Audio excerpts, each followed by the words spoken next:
며느리가 허위 진술 혐의로 조사를 받는다는 청천벽력 같은 소식에 김영순의 세상이 흔들립니다. 허위 진술이 무슨 말씀이신가요? 우리 수진이가 뭘 잘못했다는 건가요?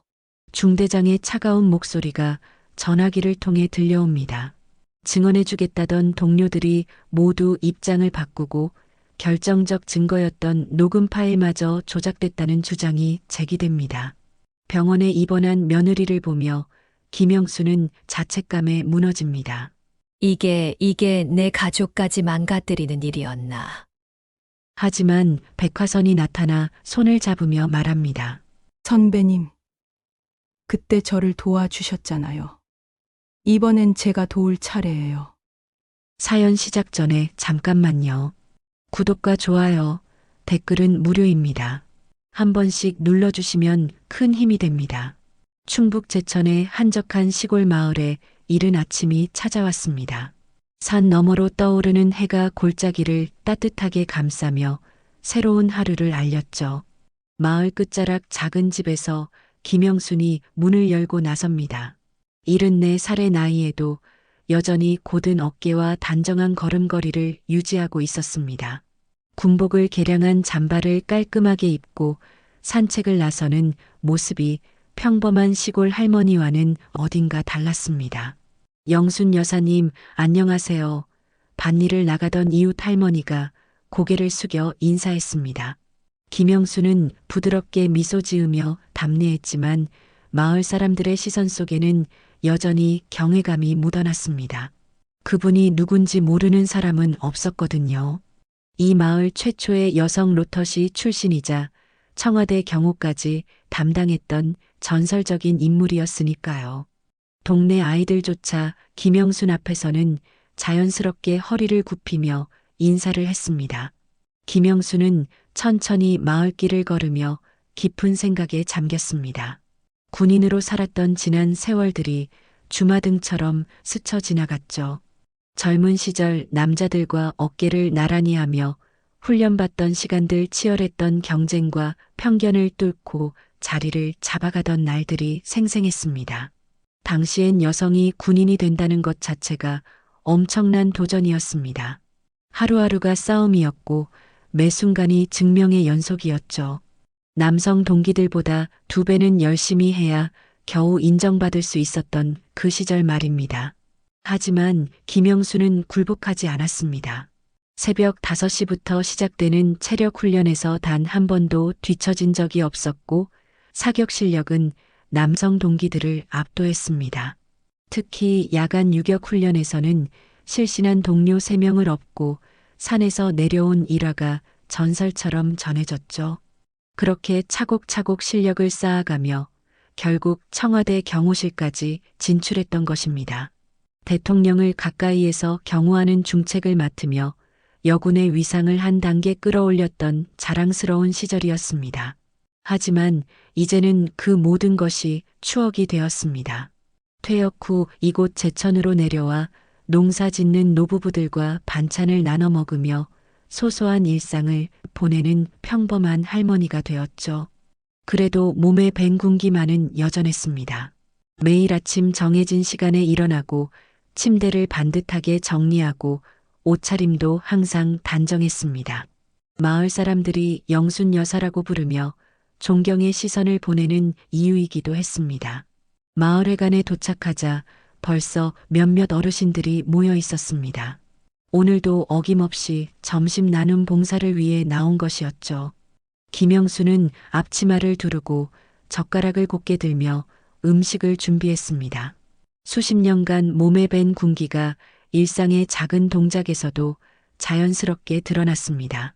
국자를 들고 밥을 퍼담는 모습도 정확하고 신속했죠.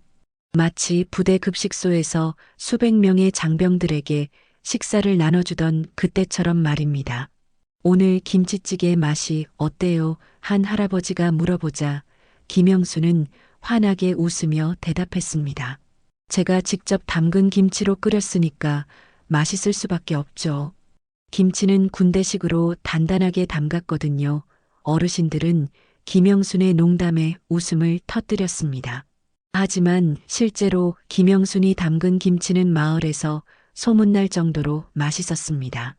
균형 잡힌 양념과 절묘한 발효 상태는 수십 년 경험의 결과물이었죠.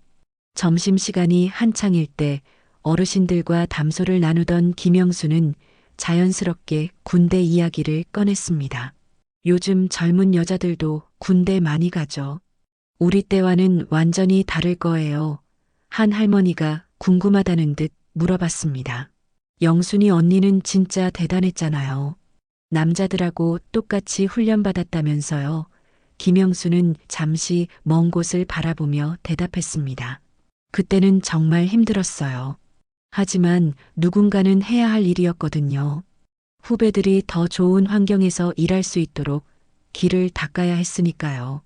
그런데 바로 그때 핸드폰이 울렸습니다. 며느리에게서 온 전화였죠.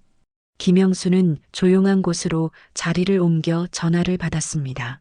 어머니 안녕하세요.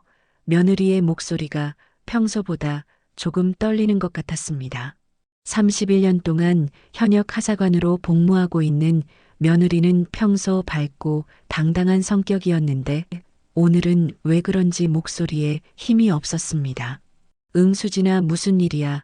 김영순이 다정하게 물어보자 며느리는 잠시 침묵했습니다. 그냥 아무 일 아니에요. 그냥 좀 힘들어서요.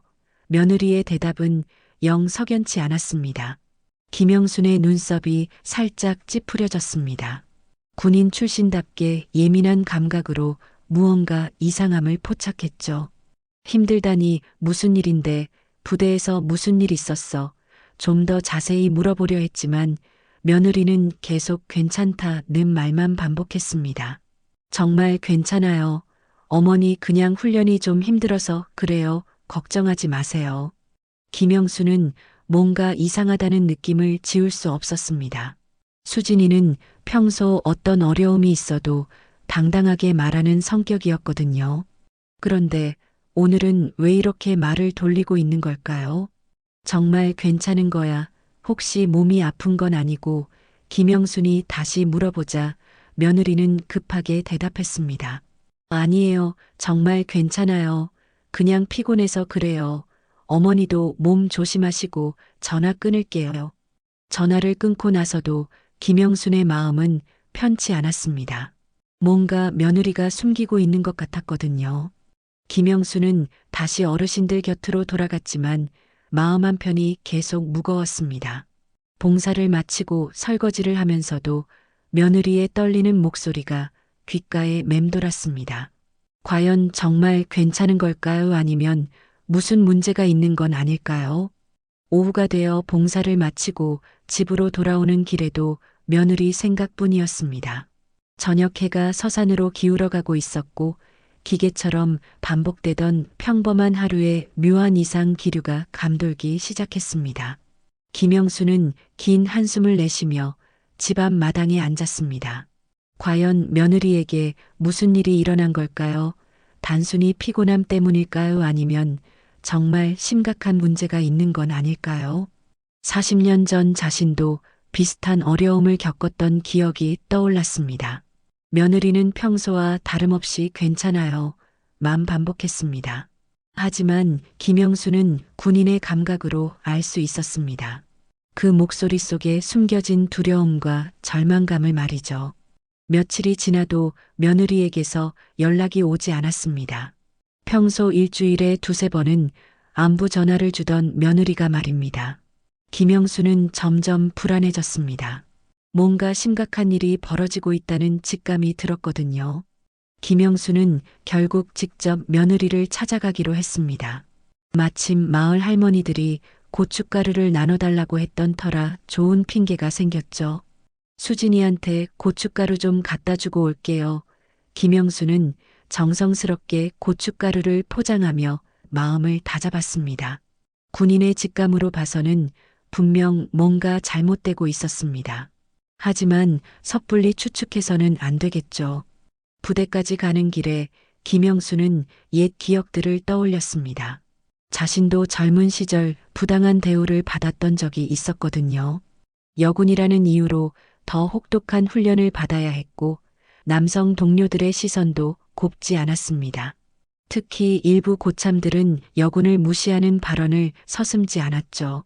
여자가 무슨 군인이냐는 식의 말들을 일상적으로 들어야 했습니다.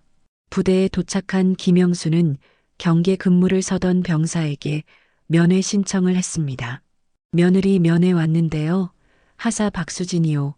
병사는 김영순의 당당한 모습을 보고 자연스럽게 경례를 했습니다.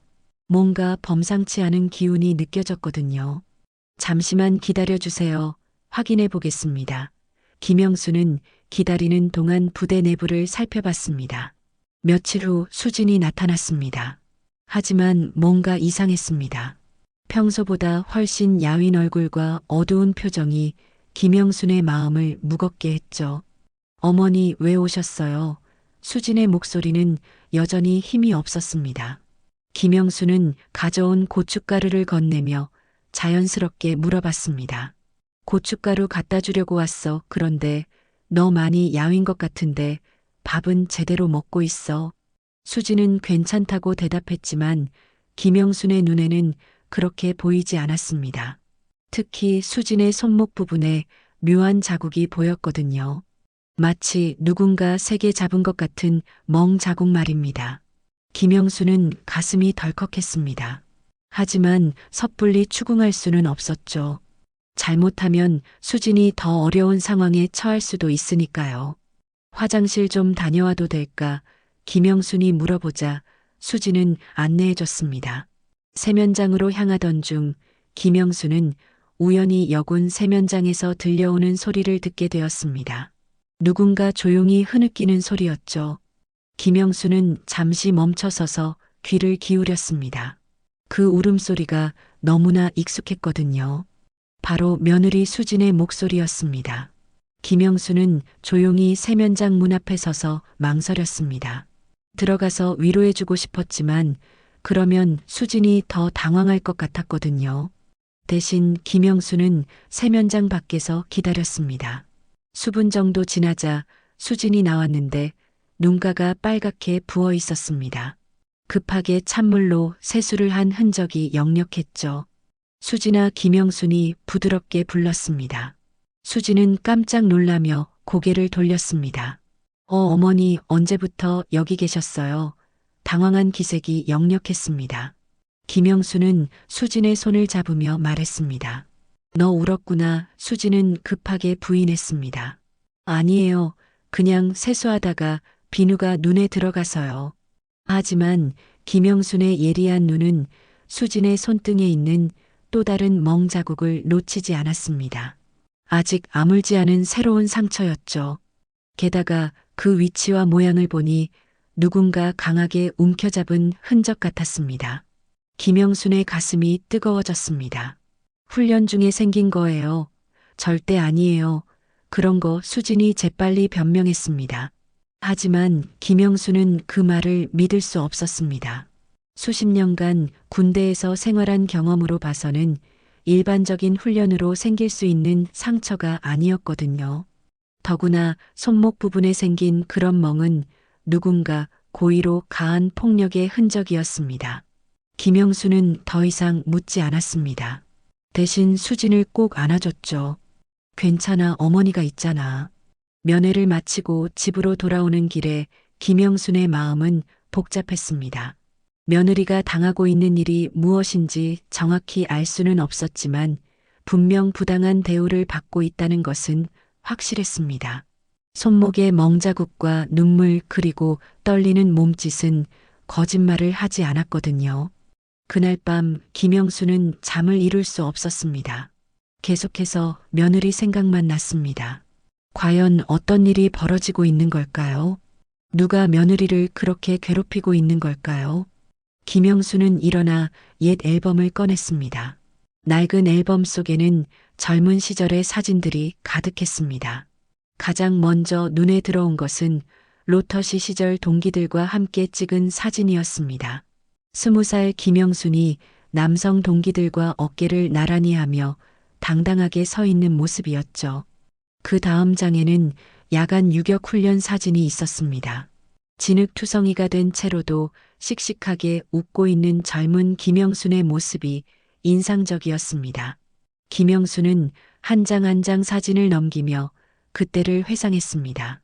정말 힘든 시절이었지만 동시에 자랑스러운 시절이기도 했죠. 여성 최초로 야간 유격을 완주했고 사격에서는 전체 1등을 차지했습니다. 실신한 동료 3명을 업고 산에서 내려온 일화는 지금도 부대에서 전설로 전해진다고 하더군요. 그리고 옛 전우들의 명함이 꽂힌 낡은 수첩을 발견했습니다. 함께 고생했던 동기들과 선후배들의 연락처가 빼곡히 적혀 있었죠. 김영수는 수첩을 한참 들여다보며 생각했습니다. 그때 갑자기 결심이 섰습니다. 더 이상 가만히 있을 수는 없었어요. 며느리가 혼자 감당하기에는 너무 버거운 일이 벌어지고 있는 것 같았거든요. 김영수는 수첩을 꼭 쥐며 중얼거렸습니다. 나 아직 안 죽었어. 김영수는 서울로 올라갔습니다.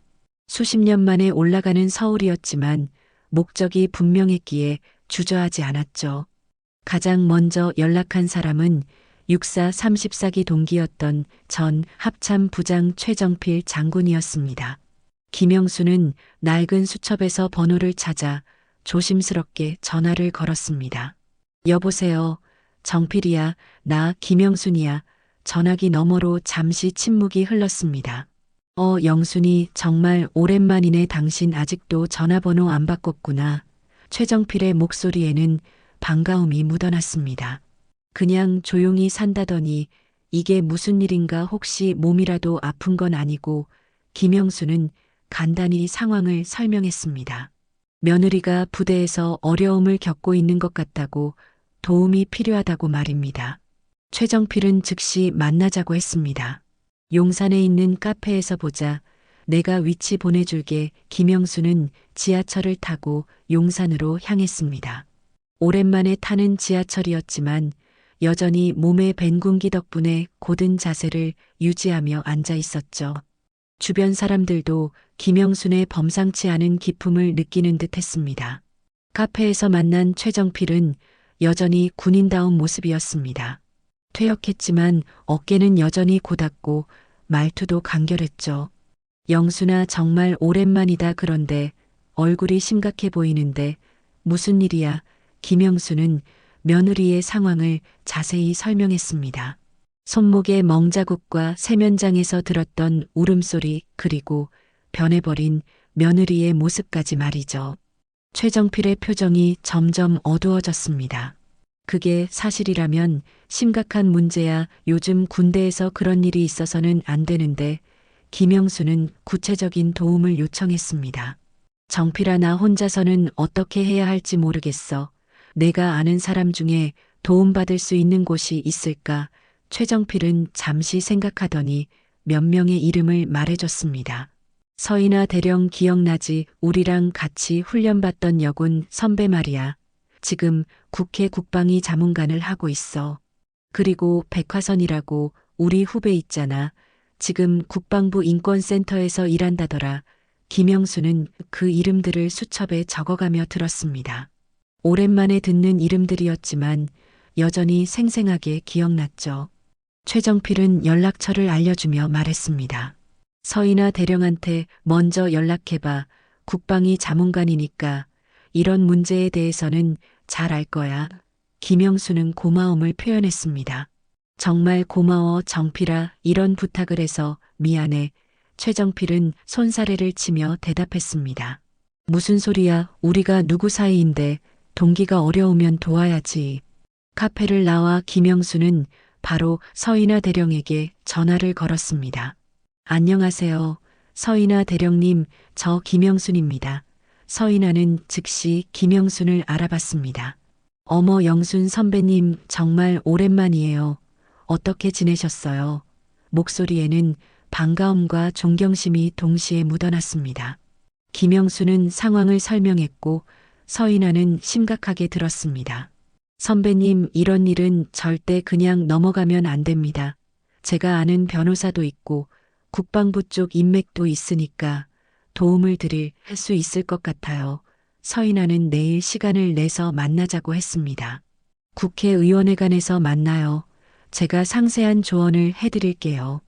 다음 날 국회의원회관에서 만난 서인화는 더욱 구체적인 도움을 제시했습니다. 선배님, 이런 경우에는 체계적으로 접근해야 해요. 먼저 증거를 수집하고 관련 규정을 확인한 다음에 정식으로 신고하는 절차를 밟아야 합니다. 김영수는 열심히 메모를 하며 들었습니다. 서인화는 며느리의 부대와 관련된 정보도 알아봐 주겠다고 했습니다. 그 부대 지휘관이 누군지, 부대 분위기는 어떤지 파악해 보겠어요.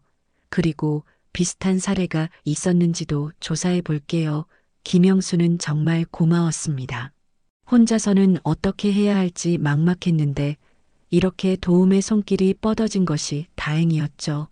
하지만 서인화는 한 가지 우려를 표명했습니다. 선배님, 다만 이런 문제는 생각보다 복잡할 수 있어요. 특히 상대방이 어떤 배경을 가지고 있는지에 따라서 일이 쉽지 않을 수도 있습니다. 김영수는 각오가 되어 있다고 대답했습니다. 인화야, 나는 포기할 수 없어. 내 며느리가 고통받고 있는데 가만히 있을 수는 없잖아. 서인화는 김영순의 의지를 보고 더욱 적극적으로 도와주기로 했습니다. 알겠습니다. 선배님, 제가 할 수 있는 모든 도움을 드릴게요. 일단 백화선한테도 연락해 보세요. 국방부 인권센터에 있으니까 내부 절차에 대해서 더 자세히 알 수 있을 거예요. 김영수는 백화선에게도 연락했습니다. 백화선은 김영순의 예전 부하였던 위생병 출신이었죠. 선배님, 안녕하세요. 정말 오랜만입니다. 백화선의 목소리는 여전히 존경심이 가득했습니다. 선배님께서 도움이 필요하시다니 제가 할 수 있는 모든 것을 해드리겠습니다. 백화선은 국방부 인권센터의 절차에 대해 설명해 줬습니다. 선배님, 이런 경우에는 정식 신고를 하기 전에 충분한 증거를 확보하는 것이 중요해요. 그리고 피해자 보호 조치도 함께 요청해야 합니다. 김영수는 점점 구체적인 그림이 그려지는 것을 느꼈습니다. 며칠간 서울에 머물며 김영수는 옛 전우들과 만나고 조언을 구했습니다. 모두들 적극적으로 도와주겠다고 했지만 동시에 신중하게 접근해야 한다고 당부했습니다. 특히 상대방의 배경을 먼저 파악해야 한다는 조언이 많았죠. 김영수는 이제 본격적인 전투에 돌입할 준비를 마쳤습니다. 40년 전 그 당당했던 여군 장교의 모습이 다시 살아나고 있었습니다. 김영수는 며느리의 증언부터 차근차근 수집하기 시작했습니다. 하지만 수지는 여전히 입을 열려 하지 않았습니다. 어머니, 정말 괜찮아요. 그냥 제가 적응을 못해서 그런 것 같아요. 수지는 계속 부인했지만 김영수는 포기하지 않았습니다. 대신 다른 방법을 찾기로 했죠. 수진과 가까운 동료 하사들에게 접근해 보기로 한 것입니다. 김영수는 부대 근처 카페에서 수진의 동료들과 만났습니다. 처음에는 경계심을 보이던 하사들도 김영순의 진정성을 느끼고 조금씩 마음을 열기 시작했습니다. 수진이가 요즘 많이 힘들어해요. 특히 김 상사 때문에 한 동료가 조심스럽게 말을 꺼냈습니다. 김영수는 귀를 기울였습니다. 김 상사가 수진이를 특별히 더 혹독하게 다뤄요. 다른 하사들한테는 그렇게 하지 않는데 유독 수진이한테만 또 다른 동료가 덧붙였습니다. 김영수는 구체적인 내용을 물어봤습니다. 어떤 식으로 힘들게 하는데 하사들은 서로 눈치를 보며 망설였습니다. 부대 내부 일을 외부인에게 말하는 것이 부담스러웠던 것이죠. 김영수는 자신의 과거를 들려주며 신뢰를 쌓으려 했습니다. 나도 젊은 시절 여군으로서 비슷한 어려움을 겪었어. 그때는 참고 견디는 것 외에는 방법이 없었지만 지금은 달라야 한다고 생각해. 하사들은 김영순의 진심을 느끼고 조금씩 입을 열기 시작했습니다. 김 상사가 수진이한테만 더 많은 일을 시켜요. 그리고 사소한 실수도 크게 문제 삼고 한 하사가 말했습니다. 며칠 전에는 수진이가 울면서 세면장에서 나온 걸 봤어요. 또 다른 하사가 증언했습니다. 김영수는 이런 내용들을 꼼꼼히 기록했습니다. 가장 충격적인 증언은 다음과 같았습니다. 김 상사가 수진이 손목을 잡고 끌고 간 적이 있어요. 그때 수진이가 아프다고 했는데도 놓아주지 않았어요. 한 하사가 떨리는 목소리로 말했습니다. 김영수는 그때 봤던 수진의 손목 멍자국을 떠올렸습니다. 이제 확실해졌습니다. 김영수는 이런 증언들을 녹음할 수 있는지 물어봤습니다. 공식적인 신고를 하려면 증거가 필요해 하사들은 고민했습니다. 저희가 나서면 저희도 불이익을 받을 수 있어요. 걱정스러운 목소리였습니다. 김영수는 이해한다고 했습니다. 천천히 생각해봐. 나는 여기 있을 테니까. 며칠 후 한 하사가 용기를 내어 김영순에게 연락했습니다. 녹음 파일이 있어요. 김 상사가 수진이한테 소리 지르는 내용이요. 김영수는 즉시 만나서 파일을 받았습니다. 파일 속에는 정말로 도를 넘은 폭언이 담겨 있었습니다. 이런 것도 못해 여자가 뭘 할 수 있다고 군대에 왔어. 김영순의 가슴이 뜨거워졌습니다. 자신이 젊은 시절 들었던 그 말과 똑같았거든요. 하지만 지금은 40년 전과 달랐습니다. 이런 일을 참고 넘어갈 시대가 아니었죠. 김영수는 증거를 정리하며 본격적인 고발을 준비했습니다. 그런데 며칠 후 충격적인 소식을 들었습니다. 서인화 대령이 전화를 피하기 시작한 것입니다. 김영순이 여러 번 전화를 걸었지만 받지 않았죠. 궁금해진 김영수는 최정필에게 연락했습니다. 정필아, 인화가 왜 전화를 안 받는지 아니? 최정필의 목소리는 무거웠습니다. 영순아, 이것 좀 복잡해졌어. 문제가 된 그 김상사 말이야. 알고 보니 배경이 만만치 않더라. 김영수는 자세히 들어보라고 했습니다. 그 김상사 아버지가 예비역 장성이야. 그것도 꽤 영향력 있는 분이고. 김영수는 이해했습니다. 왜 내부 고발이 어려운지, 왜 서인아가 전화를 피하는지 말이죠. 그래서 인아가 부담스러워하는 거구나. 최정필은 조심스럽게 말했습니다. 영순아, 너도 위험해질 수 있어. 상대방이 만만치 않다고. 하지만 김영수는 포기할 생각이 없었습니다. 정필아, 그래서 더 해야 하는 거 아니야. 배경이 있다고 해서 잘못된 일을 덮어버리면 안 되잖아. 최정필은 김영순의 의지를 알고 더 이상 말리지 않았습니다.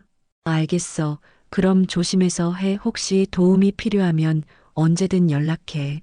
그리고 며칠 후 더욱 충격적인 일이 벌어졌습니다. 동네 마을회관 앞에 낯선 차가 대기하고 있는 것이었습니다. 검은색 승용차에서 정장을 입은 남자들이 내려서 마을 사람들에게 뭔가를 물어보고 있었죠. 마을 이장이 김영순에게 조용히 말했습니다. 영순이 언니 군 쪽에서 온 사람들 같아요. 언니 찾아다니면서 뭘 물어보더라고요. 김영순은 전혀 당황하지 않았습니다. 오히려 예상했던 일이었죠. 이장님, 걱정하지 마세요. 아무 문제 없어요. 김영순은 당당하게 대답했습니다. 40년 전에도 비슷한 압박을 받았던 경험이 있었거든요.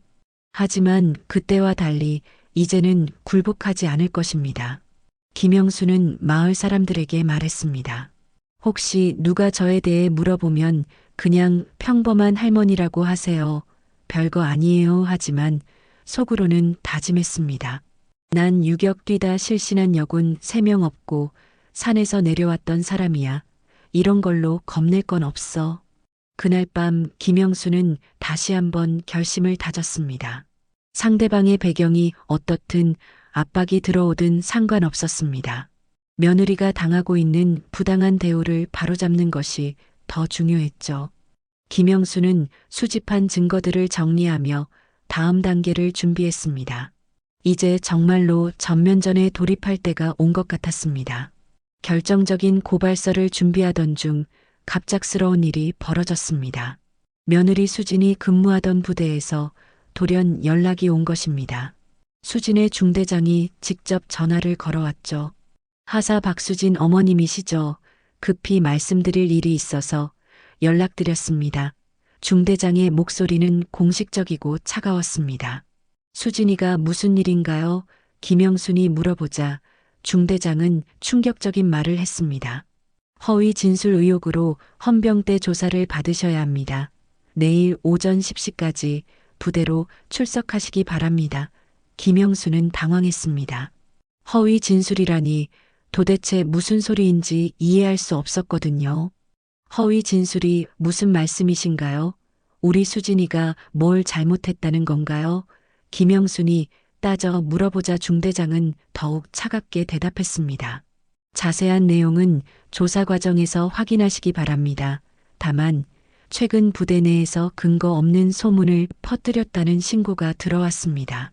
김영수는 무슨 일이 벌어지고 있는지 파악하려 했습니다. 중대장님, 구체적으로 어떤 내용인지 알 수 있을까요? 하지만 중대장은 더 이상 자세한 설명을 해주지 않았습니다. 공식 조사에서 모든 것이 밝혀질 것입니다. 그때까지는 말씀드릴 수 없습니다. 전화를 끊고 김영수는 급히 수진에게 연락을 시도했습니다. 하지만 수진의 전화는 계속 꺼져 있었죠. 불안해진 김영수는 부대로 직접 가보기로 했습니다. 부대에 도착해서 면회 신청을 했지만 거부당했습니다. 현재 조사 중인 인원과는 면회가 제한됩니다. 김영수는 뒤늦게 상황을 파악할 수 있었습니다. 수진과 함께 증언해주겠다던 동료 하사들이 모두 입장을 바꾼 것이었습니다. 특히 가장 적극적으로 도와주겠다던 하사가 오히려 수진이 거짓말을 했다고 진술을 번복한 것이죠. 녹음 파일도 조작됐다는 주장까지 나왔습니다. 김영수는 백화선에게 급히 연락했습니다. 화선아, 무슨 일이 벌어지고 있는 거야? 갑자기 수진이가 허위 진술 혐의로 조사를 받는다는데 백화선의 목소리도 당황스러워 보였습니다. 선배님, 저도 방금 들었어요.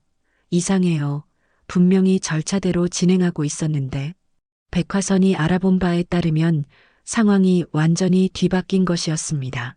선배님, 수진이와 함께 증언하겠다던 하사들이 모두 진술을 바꿨어요. 그리고 녹음 파일도 편집된 것이라고 주장하고 있습니다. 김영수는 믿을 수 없었습니다. 분명히 진실한 증언이었는데 어떻게 이런 일이 벌어질 수 있을까요? 더욱 충격적인 사실이 밝혀졌습니다. 수진의 가장 친했던 동료 하사가 김 상사의 회유를 받아 증언을 번복한 것이었습니다. 선배님, 그 하사가 김 상사로부터 특별한 혜택을 받기로 했다는 소문이 있어요. 진급에도 도움을 받을 것이라고 백화선의 설명을 들으며 김영수는 분노가 치밀어 올랐습니다. 김영수는 최정필에게도 연락했습니다. 정필아, 이게 무슨 일이야? 며느리가 오히려 가해자가 되어버렸어. 최정필은 예상했다는 듯 대답했습니다. 영순아, 내가 걱정했던 일이 벌어졌네. 상대방이 먼저 술을 둔 거야. 이제 일이 복잡해졌어. 김영수는 절망적인 기분이 들었습니다. 진실을 밝히려던 것이 오히려 며느리에게 독이 되어버린 것이죠. 수지는 허위 진술 혐의로 조사를 받게 되었고 증언해주던 동료들도 모두 등을 돌렸습니다. 심지어 결정적인 증거였던 녹음 파일마저 조작됐다는 주장이 제기되었죠. 며칠 후 더욱 안 좋은 소식이 들려왔습니다. 수진이 심신쇠약으로 입원했다는 것이었습니다. 갑작스러운 상황 변화와 동료들의 배신 그리고 허위 진술 혐의까지 겹치면서 정신적 충격을 받은 것 같았습니다. 김영수는 급히 병원으로 달려갔습니다. 병실에 누워있는 수진을 보며 김영순의 마음은 무너져 내렸습니다. 며느리를 보호하려던 것이 오히려 더 큰 상처를 주게 된 것이죠. 어머니, 죄송해요. 제가 약해서. 수진은 눈물을 흘리며 사과했습니다. 김영수는 수진의 손을 꼭 잡으며 말했습니다. 아니야, 수진아, 잘못한 건 내가 아니야. 하지만 김영순의 마음속에는 깊은 회의가 들기 시작했습니다. 과연 이 싸움을 계속해야 할까요? 며느리만 더 힘들게 하는 것은 아닐까요? 상대방의 조직적인 대응 앞에서 개인이 할 수 있는 일에는 한계가 있는 것 같았습니다. 김영수는 병원 복도에서 한참을 고민했습니다. 이게 내 가족까지 망가뜨리는 일이었나 자책감이 밀려왔습니다. 40년 전 자신이 겪었던 일과 똑같은 상황이 반복되고 있는 것 같았죠. 그때도 결국 참고 견디는 것 외에는 방법이 없었는데 지금도 마찬가지인 건 아닐까요? 최정필이 병원으로 찾아왔습니다. 영수나 힘들겠지만 이제 그만두는 게 나을 것 같아. 더 이상 며느리만 힘들게 할 수는 없잖아. 김영수는 고개를 끄덕였습니다. 현실적으로 더 이상 버틸 힘이 없었거든요. 김영수는 고발 계획을 철회할까 심각하게 고민했습니다. 며느리의 건강이 가장 중요했고 더 이상 상처를 주고 싶지 않았거든요. 하지만 동시에 이렇게 포기하는 것이 맞는 건지도 확신이 서지 않았습니다. 과연 어떤 선택을 해야 할까요? 김영수는 깊은 고민에 빠졌습니다. 며느리의 병원에서 김영수는 우연히 예전 부하였던 위생병 출신 백화선을 만났습니다. 백화선은 지금 국방부 인권센터에 근무 중이었는데 수진의 상황을 듣고 직접 병원까지 찾아온 것이었죠. 선배님, 이런 일로 고생이 많으시죠? 백화선의 목소리에는 진심 어린 걱정이 묻어났습니다. 김영수는 백화선을 보며 옛 기억이 떠올랐습니다. 백화선도 젊은 시절 비슷한 어려움을 겪었던 적이 있었거든요. 당시 김영순이 도움을 주었던 일이 생각났습니다. 화선아, 그때 내가 힘들어할 때 내가 도와줬잖아. 기억나니? 백화선은 고개를 끄덕였습니다. 물론 기억해요. 선배님 덕분에 제가 버틸 수 있었어요. 백화선은 김영순의 손을 꼭 잡으며 말했습니다. 선배님, 그때 저를 도와주셨잖아요. 이번에는 제가 도울 차례예요. 김영수는 감동했습니다. 수십 년이 지났지만 여전히 고마움을 기억하고 있었던 것이죠. 화선아, 하지만 이제는 상황이 너무 복잡해졌어. 며느리만 더 힘들어질 것 같아. 하지만 백화선은 포기하지 말라고 했습니다. 선배님, 지금 포기하면 앞으로도 이런 일이 계속 반복될 거예요. 누군가는 맞서 싸워야 해요. 백화선은 민간군인권센터와 연결해 줄 수 있다고 했습니다. 그곳에서는 이런 사건을 전문적으로 다뤄요. 언론 제보도 가능하고요. 김영수는 고민했습니다. 정말 언론에 알려도 될까요? 그러면 수진이 더 힘들어지는 것은 아닐까요? 하지만 백화선의 말을 들어보니 다른 방법은 없는 것 같았습니다. 선배님, 이런 일은 조용히 넘어가면 안 돼요. 공론화되어야 변화가 생겨요.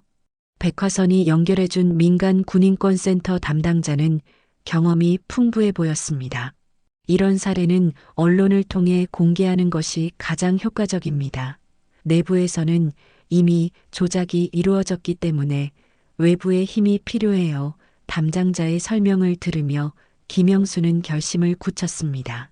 김영수는 언론 제보를 감행하기로 했습니다. 주요 언론사들이 관심을 보였죠. 특히 예비역 여군 장교의 고발이라는 타이틀에 집중했습니다. 74세 할머니가 며느리를 위해 나섰다는 스토리가 화제성이 있다고 판단한 것 같았습니다. JTBC 기자가 가장 먼저 연락을 해왔습니다. 김영순 여사님의 이야기를 꼭 보도하고 싶습니다. 인터뷰를 해주실 수 있나요? 김영수는 흔쾌히 응했습니다.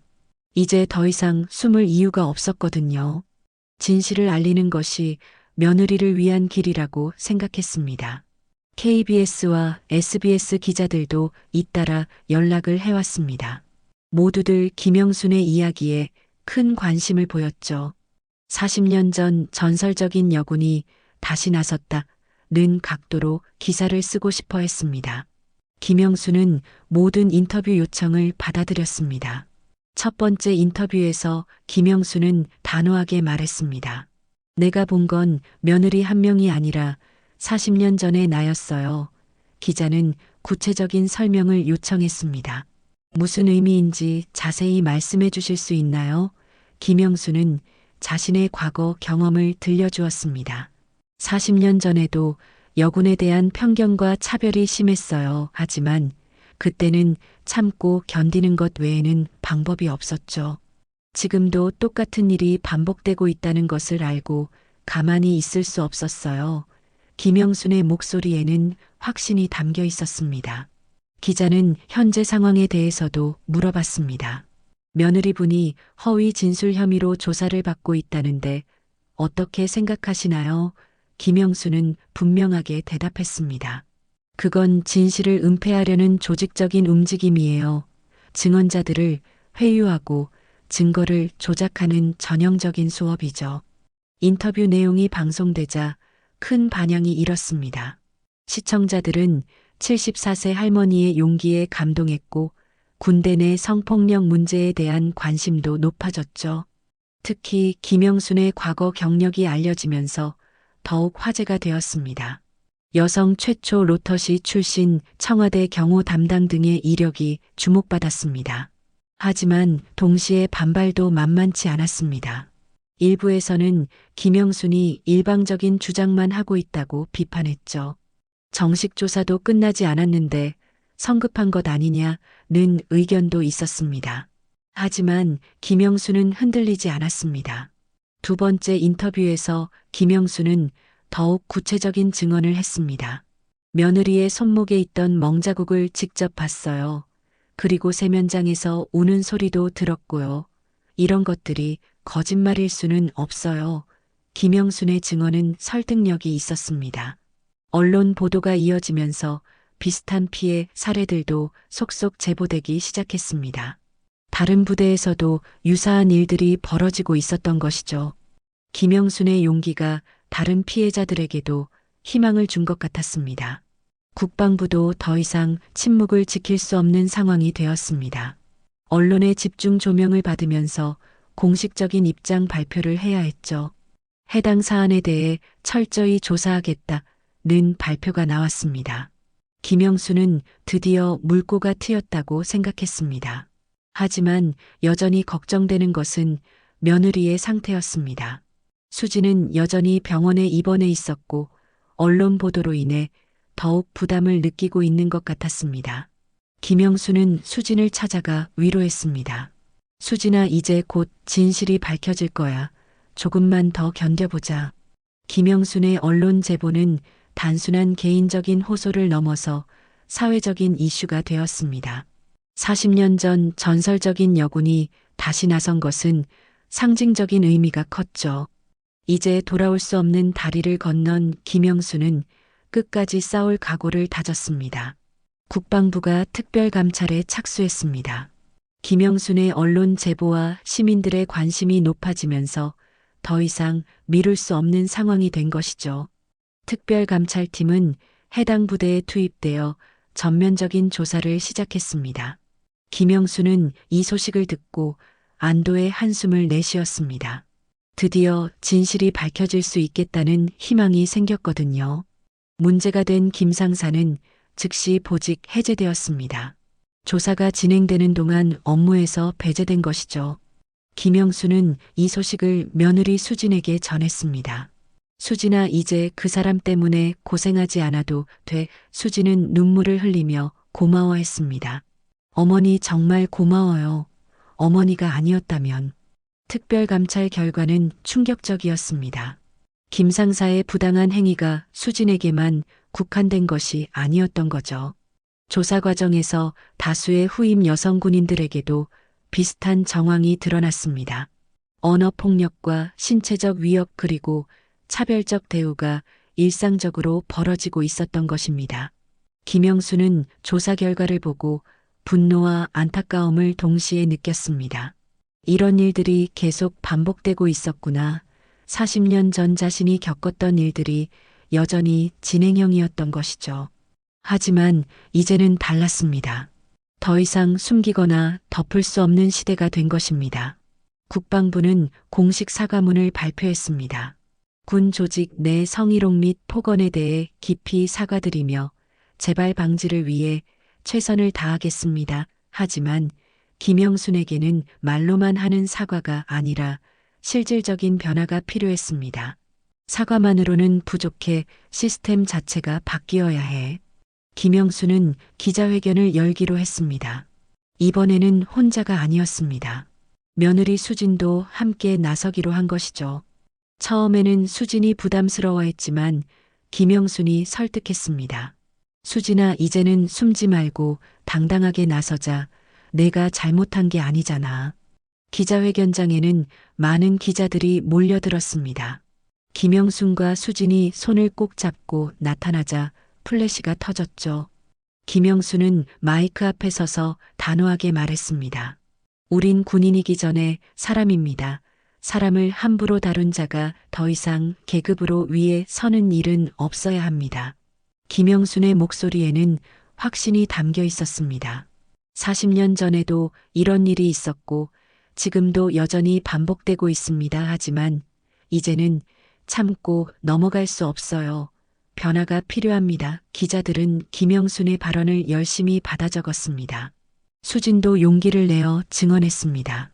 처음에는 제가 약해서 적응을 못하는 줄 알았어요. 하지만 어머니께서 용기를 주셔서 진실을 말할 수 있게 되었습니다. 수진의 목소리는 떨렸지만 확신에 차 있었습니다. 그 순간 기자회견장 뒤쪽 문이 열리며 몇 명의 남성이 들어왔습니다. 김영순은 고개를 돌려보고 깜짝 놀랐습니다. 과거 김영순과 함께 훈련받던 남군 동기들이었거든요. 손에는 장미꽃을 들고 있었습니다.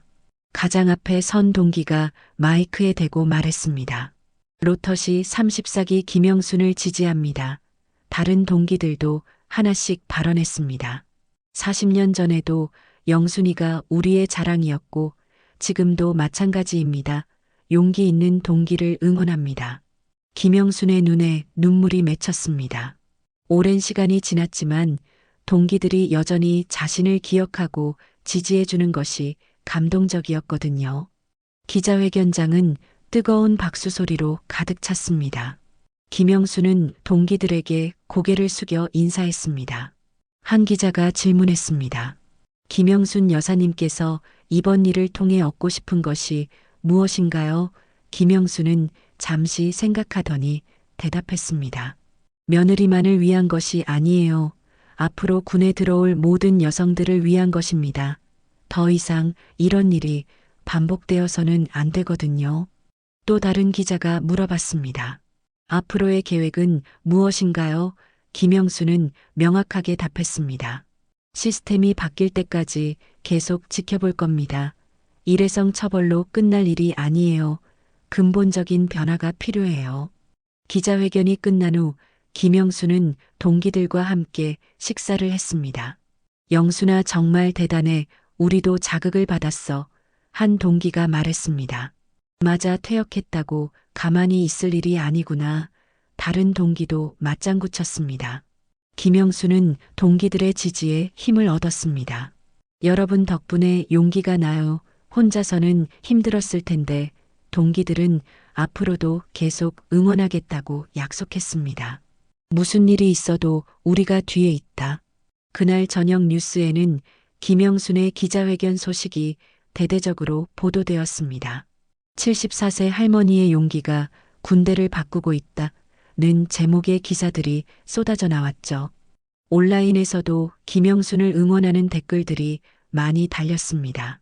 김영순은 집에 돌아와 뉴스를 보며 뿌듯함을 느꼈습니다. 힘든 과정이었지만 결국 해냈다는 성취감이 있었거든요. 며느리 수진도 많이 밝아진 모습이었습니다. 어머니 정말 고마워요. 어머니가 아니었다면 평생 숨고 살았을 거예요. 하지만 김영순은 이것이 끝이 아니라는 것을 알고 있었습니다. 진짜 변화는 이제부터 시작이었거든요. 제도와 문화가 바뀌어야 했고 그 과정을 지켜봐야 했습니다. 김영순은 앞으로도 계속 싸울 준비가 되어 있었습니다. 모든 일이 마무리된 뒤 김영순은 다시 제천으로 내려왔습니다. 서울에서의 치열했던 며칠이 마치 꿈같이 느껴졌죠. 하지만 달라진 것이 있었습니다. 마을 사람들이 김영순을 보는 시선이 예전과는 완전히 달랐거든요. 단순한 존경을 넘어서 진정한 자랑스러움이 담겨 있었습니다. 영순이 언니 정말 대단해요. 텔레비전에서 봤어요. 마을 할머니들이 김영순을 둘러싸고 격려해줬습니다. 우리 마을에 이런 분이 살고 계셨다니 김영수는 부끄러워하며 손사래를 쳤습니다. 아니에요. 당연한 일을 했을 뿐이에요. 하지만 속으로는 뿌듯했습니다. 마을회관에서 다시 점심 나눔 봉사를 하며 김영수는 평상심을 되찾으려 했습니다. 된장을 퍼담으며 웃는 모습이 예전과 똑같았죠. 하지만 마을 사람들은 김영순의 말 한마디 한마디를 더욱 소중히 들었습니다. 영순이 언니 말씀이 맞아요. 부당한 일은 참으면 안 되는 거예요. 이장이 김영순에게 조심스럽게 물어봤습니다. 그래도 다행이네요. 군 쪽에서 사과도 했다고 하고 문제도 해결됐다고 하던데 김영순은 고개를 끄덕였습니다. 네, 다행히 잘 마무리됐어요. 하지만 이게 끝이 아니라 시작이라고 생각해요. 김영순의 말에는 깊은 의미가 담겨 있었습니다. 개별 사건은 해결되었지만 근본적인 변화는 지속적으로 지켜봐야 할 문제였거든요.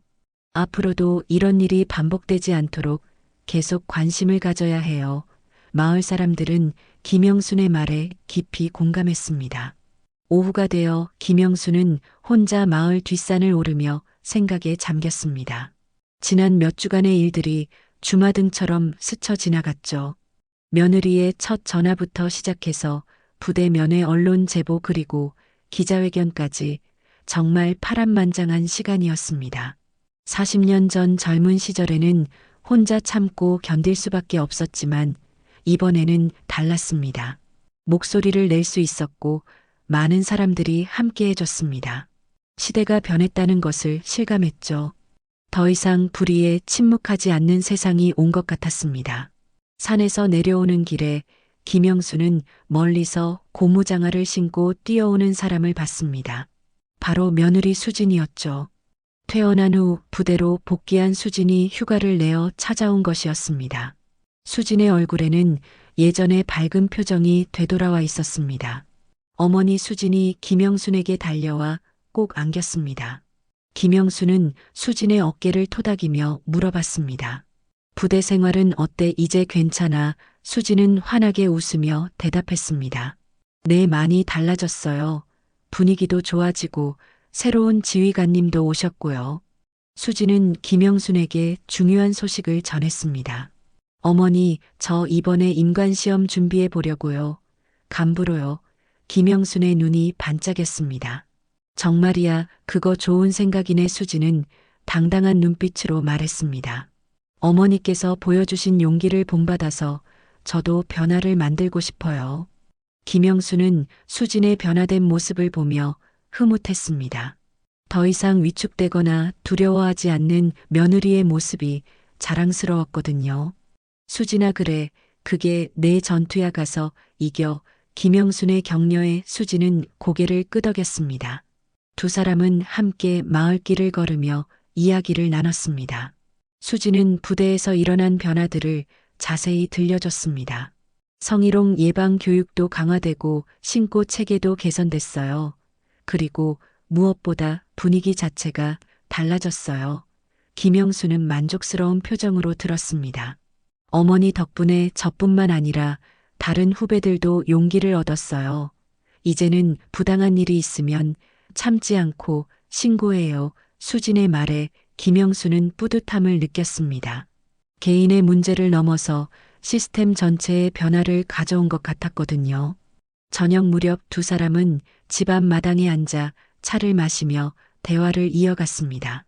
해가 서산으로 기울어가고 있었고 하늘에는 아름다운 노을이 물들고 있었죠. 김영수는 수진을 보며 말했습니다. 수진아, 앞으로도 힘든 일이 있을 거야. 하지만 포기하지 마. 수진은 고개를 끄덕이며 대답했습니다. 네, 어머니, 이제는 도망치지 않을 거예요. 어머니께서 보여주신 용기를 잊지 않겠어요. 김영수는 수진의 손을 꼭 잡으며 격려했습니다. 그래, 내가 임관에서 좋은 지휘관이 되면 후배들에게도 도움이 될 거야. 밤이 깊어가자 수진은 일어나 인사했습니다. 어머니, 내일 부대로 돌아가야 해요. 정말 고마워요. 김영수는 수진을 배웅하며 말했습니다. 조심해서 가고 자주 연락해 수지는 고개를 끄덕이며 떠났습니다. 혼자 남은 김영수는 하늘을 올려다봤습니다. 별들이 하나둘 나타나기 시작했고 고요한 밤이 찾아왔죠. 김영수는 깊은 만족감을 느꼈습니다. 힘든 과정이었지만 결국 해낸 것 같았거든요. 40년 전에는 할 수 없었던 일을 이제야 해낸 것이었습니다. 카메라는 천천히 김영순의 발끝을 비췄습니다. 군화 모양의 낡은 장화가 보였죠. 40년 전 그 젊은 여군의 꿈과 의지가 여전히 살아있는 증거였습니다. 김영수는 장화끈을 꼭 매며 중얼거렸습니다. 아직 끝나지 않았어. 계속 지켜봐야 해. 하늘 위에서 노을이 점점 짙어져 갔습니다. 김영순의 하루가 끝나가고 있었지만 새로운 시작이기도 했습니다. 더 나은 세상을 만들기 위한 긴 여정에서 중요한 한 걸음을 내디딘 것이었죠. 김영순의 전설은 이제 새로운 장을 열어가고 있었습니다. 여기까지 들어주셔서 정말 감사합니다. 다음엔 더 따뜻한 이야기로 다시 찾아뵙겠습니다.